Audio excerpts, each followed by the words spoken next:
Sarah Weddington recruited Linda Coffey to help her with abortion litigation. Their first plaintiffs were a married couple. They joined after the woman heard Coffey give a speech. The intended suit would state abortions were medically necessary for the woman. The woman had a neurochemical disorder and it was considered medically necessary that she not give birth or raise children, yet they didn't want to abstain from sex, and contraception might fail. The attorneys were concerned about standing since the woman was not pregnant. Weddington later wrote that they needed to find a pregnant Texas woman who wanted an abortion and would be willing to be a plaintiff.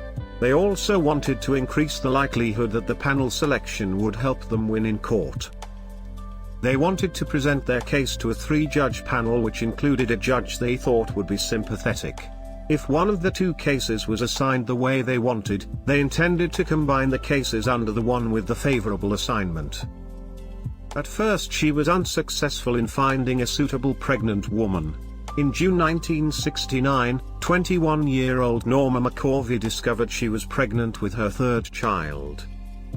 Ordinarily, lawyers are not allowed to directly solicit clients without any prior relationship, but McCorvey's situation qualified for an exception in the no solicitation rule, which allows lawyers to solicit new clients for public interest cases. McCorvey, according to a sworn statement made in 2003, asked if she had what was needed to be part of the Weddington and Coffey's lawsuit. She recounted being told, "Yes. You're white. You're young, pregnant, and you want an abortion." Both McCorvey's whiteness and her lower social class were crucial factors in the attorney's choice to have her as their plaintiff. McCorvey also recounted that the lawyers asked if she thought abortion should be legal. McCorvey said she didn't know. Weddington told her, "It's just a piece of tissue. You just missed your period." This convinced McCorvey that abortion should be legal. She agreed to let them represent her under the impression that she would be able to eventually get a legal abortion. She smoked an illegal drug and drank wine so she wouldn't have to think about her pregnancy. McCorvey gave birth to a daughter at Dallas Osteopathic Hospital on June 2, 1970. The baby was adopted by a couple in Texas.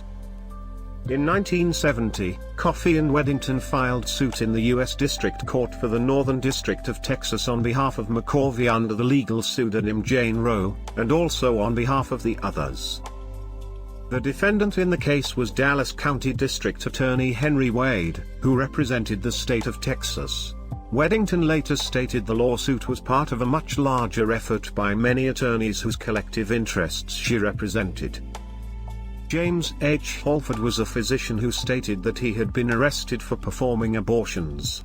The court allowed him to join the suit as a physician intervener on behalf of the plaintiffs.